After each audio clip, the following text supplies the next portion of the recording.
Hello everyone, আসসালামু আলাইকুম। Welcome to my channel.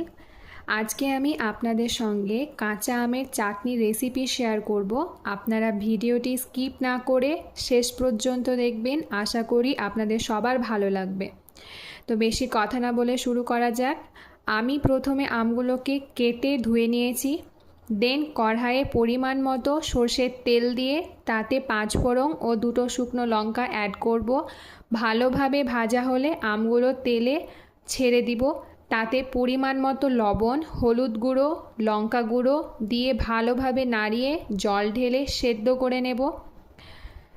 একটু কাজু ও কিশমিশ আমি এতে অ্যাড করেছি। এরপর পরিমাণ মতো চিনি দিয়ে ভালোভাবে নাড়িয়ে রান্না করে নেব। আর হ্যাঁ, এটা আমার প্রথম রান্নার ভিডিও।